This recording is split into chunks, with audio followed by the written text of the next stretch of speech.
the board voted to simply make sure, just to do a random sample, to make sure that the board's position, because as you, the work group, are all aware, the board's position from the beginning has been against, the survey was discussed in, and I believe it was January, correct me if I'm wrong, Adrian, but again, our open session minutes are on the, are on our website. And I think it was just a matter of, are we really represented the view of active licensees? And again,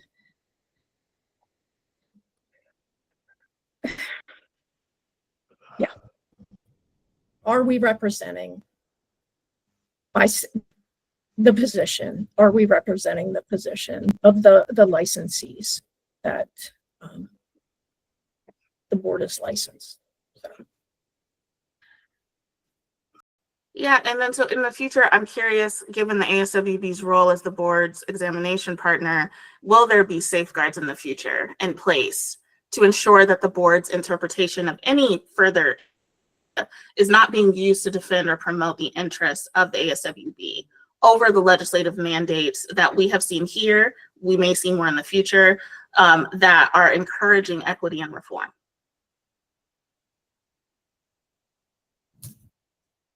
Certainly, ASWB, I mean, this survey was just done by the board, not ASWB. So it was. Okay, because I didn't see that in how it was represented in the survey. How it represents in the survey and all social workers on this call, we have taken at least one research course, if not multiple. Sure. Especially if you're in your master's level or DSW or a doctorate. So this isn't coming from a place of I disagree with the survey, absolutely not with the survey outcome, but with how the survey was conducted, because it is misleading. There were several aspects that were left out in terms of language, in terms of how it was presented, in terms of even how the survey data was conducted. When you have a random sampling, you then exclude. So then you are still upholding the systemic oppressive nature that we are in this work group to discuss.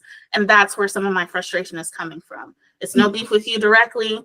It's not that, but the board is an entity like that.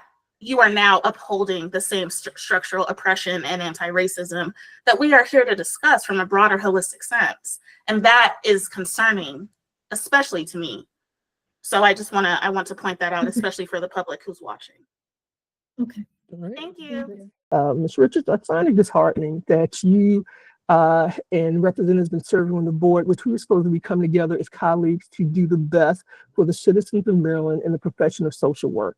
At no time that, and that was the thing, but you stated on the record today that the board has been against trying to find anything since the start. That's disheartening.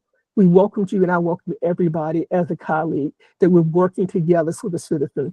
At no point, which has been stated in the survey, did we ever say to get rid of the exam. It's just said because the Board of Social Work has said, I am ready and I have everything that I need to take the ASWB exam, take it. And the point was to not require it because the board has said, I am ready to do it.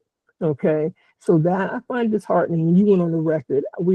I've reached out and said many a time, how can we help as a work group make our recommendations to help the Board of Social Work, to work with the Board of Social Work, to increase your ability to do public protection, which is the part for the Board of Social Work and not the ASWB. Okay, so you went on the record to say you have been against this since the work of the work group since the beginning. And all the time we've reached out to you to say, I'm still talking, to reach out and say, let's work together. You on the record for saying the Board of Social Work was against it, and that's in perpetuity.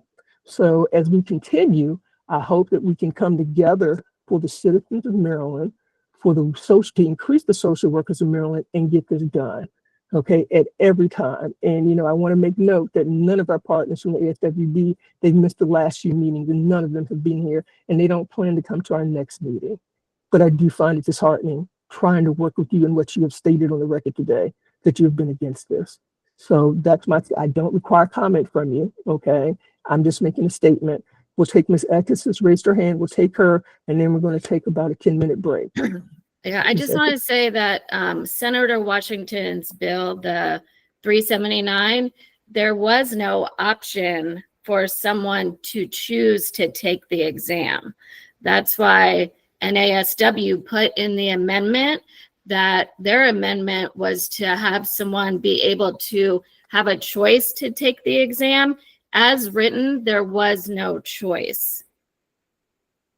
And we know, thank you, and we know that with any bill, they do get rewritten and things get struck and things get added. The recommendation of the work group was to not require it. Senator Washington, you're unmuted. The thing was not to require it to practice social work in the state of Maryland. It did not say you to, never want you to say eliminate it. And we did that because if I want to get endorsement in the state in DC or Virginia, I have to require an exam. In reading 379, I do not remember that it ever stated that you can't take it. So those words were not in there, that you can't take it. The whole point was it's not required. It would not be required of LBSWs and LMSWs it would not require the exam to practice in the state of Maryland as they work towards, if they wanted to, their independent license. Because right now, the board passed, changed it, that you can be an LBSW and LMSW and never take the independent license. You just have to work 4 years.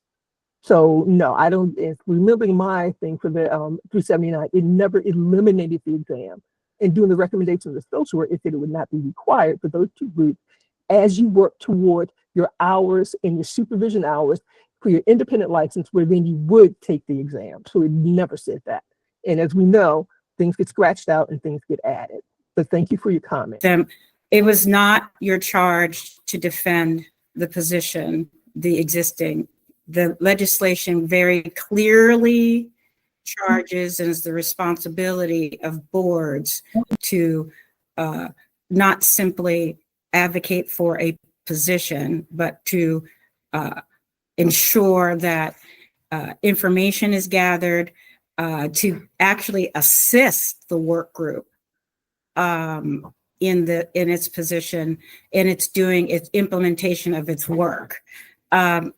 It actually makes a lot of sense now to understand that rather than what we've experienced in other work groups where the board or the department does not actively sort of lobby on a work group that it's been assigned to support, that, that position was never, you never did that. Like it has always been to defend the status quo. So that helps to more fully understand why we're stuck.